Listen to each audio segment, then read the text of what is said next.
Alrighty, so this is going to be a reading for my Sagittarius. Thank you so much for joining me here on my YouTube channel.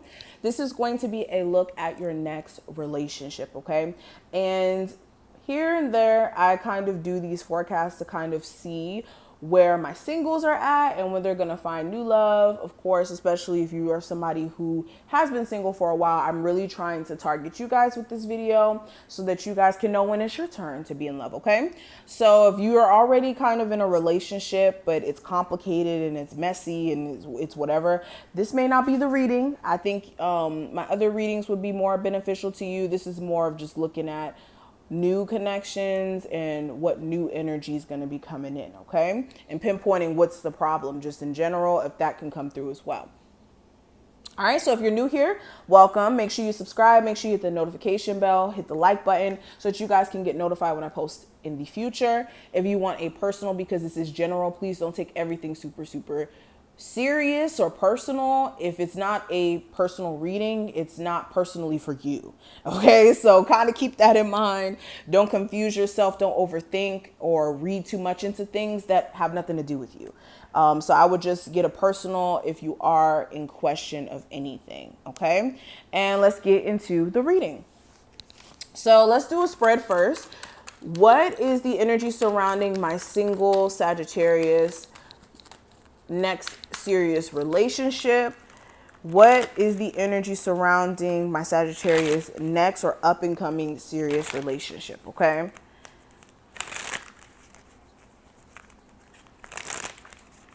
Let us see. All right. So we have the King of Wands as the first card.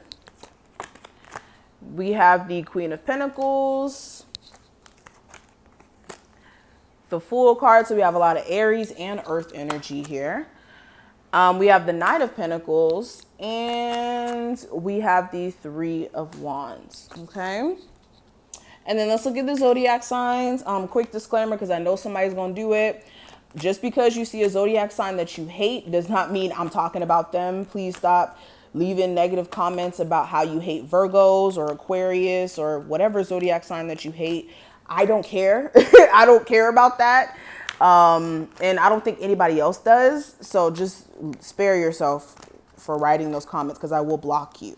And I don't want to block anybody, okay? All right, so we have Sagittarius. So some of you, I may be describing you. This may be a sign that you may be single for a little bit longer than you may want to. It's fine though. It's always good to have a sense of self-love. We have Taurus here. We have Pisces, Leo energy coming through, and this could be Sun, Moon, Rising, or Venus placement. We have Aquarius, Cancer, and we have Capricorn, okay? So now that we've kind of established the zodiac signs that this may possibly be, let's talk about the characteristics. Now with the first card, we have the King of Wands representing characteristics. So right off the bat, this person could be, like I said, very much you. You may be super single, and some of you, it just may be a situation where you focusing on yourself. But for my people who have somebody coming in, this is somebody who's very direct and blunt. This is not somebody who's going to sugarcoat things in regards to how they feel about you, what they want to see from the relationship, what they're not too fond of seeing, things of that nature. This is somebody who's very alluring. They may be very charming, attractive for sure. This person may have creative talents as well. They may be somebody who knows how to sing or to paint or to do something, okay? Depending on who they are and, what their interests are. This is somebody who also likes security in relationships. They don't like to really be in relationships that move too much, where it's like, okay, we argue, we're not together this week. And the next week we're back together. Then, 2 days later, we're not talking. Then, they don't really like relationships where it's all over the place. And this person tries to kind of avoid people who are like that. So if you have a problem of like not having really healthy relationships or healthy responses in relationships, that is something you may want to work on before you get into another relationship. That's just like a tip. This person is very emotional, but it may not come off that way in the beginning because they've learned from the experience of just divulging too much about how they feel in the beginning, and then that get used against them. So this is somebody who, yes, is emotional and will open up to you, yes, but is not going to just outright just sit there and just pour out all their feelings and all their emotions, especially if this is a male, just so you could use that against them. Or, you may not be somebody who may deserve that type of, closeness from this individual. So they're very selective with who they give their energy to, and let get too close to them,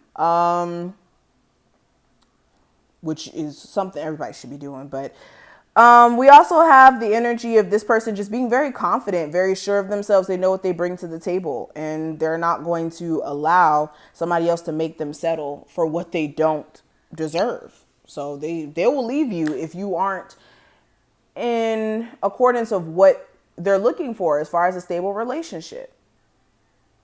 Okay. Now, when it comes to how you may meet this individual, when you do meet them, we do have the Queen of Pentacles. So this could be while you're working. Some of you may work with this person. Strangely enough, others of you, like, you may do business dealings with this person if you don't work like a traditional job. This may be somebody who you may meet at like the doctor's office, or while you're out chilling at the beach, or while you're out enjoying your day or something, like running errands or something at the gym, at the mall. I'm hearing too. The grocery store, a restaurant. It's going to be different places for everybody, but those are some of the places that I'm seeing as far as how you will meet them. Okay. Now, the time frame of how you may meet this individual, we have the Fool card. So honestly, for some of you, this could be immediately, like after you watch this video, you can meet this individual. Others of you, this is more of you guys needing to take a leap of faith. Like some of you are just very, I'm gonna just be blunt. I'm an Aries. I have to be honest. Some of you, you have some really traumatic experiences that you haven't completely like gotten over that may be making you put up a wall. And because of that, it's like really putting a damper on your love life. Like you may be super, super single because you have trauma from certain experiences that you had to go through in regards to love. And this is really affecting you. So the time frame is really based off of when you actually go out there and you allow yourself to have fun and see what opportunities come your way. If you're somebody who just stays in the house, or whenever you go out in public, you give off this very like, stiff demeanor, or like very unapproachable demeanor, or you always surrounded by like millions of people. You never really go out alone, so people could even approach you. Like that's going to be harder for you to manifest this individual, but there's no set time frame. It really is based off of where you're at in life. Now the next card is based off of whether or not this is someone you know already or you don't. And with the Knight of Pentacles, for some of you, you already know who this person is. Like if you've been listening to this reading and you already feel like you know who I'm talking about, then you know who I'm talking about. But for a lot of you, I hate to burst anybody's bubbles, but this is somebody who you haven't gotten into a relationship with yet. Some of you, you know who this person is per se, like you know of this person, but you didn't get into a relationship with them because this connection may be moving very, very slow. Or it was moving very slow and it wasn't moving at the pace that you may have wanted it to. Or this person was taking like a while to get to know you and fill you out. And this may have kind of made you uneasy. Others of you, like I said, you may not even really be looking at this individual in a romantic sense. They may be like in your proximity, but this may not be somebody who you had a romantic interest in per se. And then in the future, it may develop into something else. This may even be a friend who you never looked at like that. and then the opportunity presents itself. Others of you, you're still doing some work on self, like you're still getting to know self and what you deserve in relationships. So you may not know this person at all because you're still doing some inner work. Okay. Now, how you can prepare for your next relationship. Okay, regardless of if it's with this person or with another person. I have the Three of Wands here. And with the Three of Wands, this is allowing your ships to come in. This is also being hopeful for what's to come in the future. So again, if you're somebody who has had some really bad experiences in regards to love in the past, you need to make sure that you're not allowing that to dictate how you operate moving forward. You need to, of course, learn from those experiences, but not let it dictate your ability to open up and actually be happy because of, the traumatic experiences that you may have went through. But for a lot of you, you just need to be open to new experiences, and open for your ships to come in. That's all you have to do. Okay. So this is what I see. Thank you so much for watching the Sagittarius. I hope you enjoyed. If you did, thumbs this video up, subscribe. If you want a personal, check out my description box, get you a reading. I suggest book a phone session because phone sessions are more personable, and video sessions, it's a video. Okay. But thank you guys so much. I appreciate your support, and I will talk to you in the next one. Bye.